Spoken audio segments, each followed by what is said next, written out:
মাছি নিয়ে বিশ্বনবীর রাসূলুল্লাহ সাল্লাল্লাহু আলাইহি ওয়াসাল্লাম কথাটি সত্য বলে মানলা বিজ্ঞান। বুখারী ও ইবনে মাজাহ হাদিসে বর্ণিত, রাসূল সাল্লাল্লাহু আলাইহি ওয়াসাল্লাম বলেছেন, যদি তোমাদের কারো পাত্রে মাছি পতিত হয় সে যেন উক্ত মাছিটিকে ডুবিয়ে দেয়।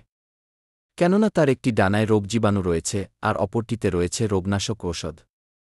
এ বিষয়ে কিং আব্দুল আজিজ বিশ্ববিদ্যালয়ের উস্তাদ ড ওয়াজিহ বায়েশরি এই হাদিসের আলোকে মাছি নিয়ে কয়েকটি পরীক্ষা চালান। জীবাণুমুক্ত কিছু পাত্রের মধ্যে কয়েকটি মাছি ধরে নিয়ে জীবাণুমুক্ত টেস্ট টিউবের মধ্যে আবদ্ধ করে রাখেন। তারপর নলটি একটি পানির গ্লাসে উপুল করেন। মাছিগুলো পানিতে পতিত হওয়ার পর উক্ত পানি থেকে কয়েক ফোঁটা পানি নিয়ে পরীক্ষা করে দেখতে পান সেই পানিতে অসংখ্য জীবাণু রয়েছে। তারপর জীবাণুমুক্ত একটি সুচ দিয়ে মাছিকে ওই পানিতেই ডুবিয়ে দেন। তারপর কয়েক ফোঁটা পানি নিয়ে পরীক্ষা করে দেখেন সেই পানিতে আগের মতো আর জীবাণু নেই, বরং কম। তারপর আবার ডুবিয়ে দেন। তারপর কয়েক ফোঁটা পানি নিয়ে আবার পরীক্ষা করেন। এমনিভাবে কয়েকবার পরীক্ষা করে দেখেন যে যতবার মাছিকে ডুবিয়ে পরীক্ষা চালিয়েছেন ততই জীবাণু কমেছে।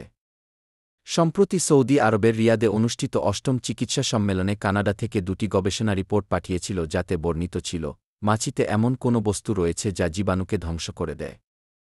শাইখ মোস্তফা এবং শাইখ খালিল মোল্লা এই বিষয়ে জার্মান ও ব্রিটেন থেকে রিসার্চগুলো ধারাবাহিক সংগ্রহের মাধ্যমে একটি বই বের করেছেন যার মূল বিষয় ছিল, নিশ্চয়ই মাছির একটি ডানায় রয়েছে রোগ আর অপরটিতে রয়েছে রোগনাশক ঔষধ।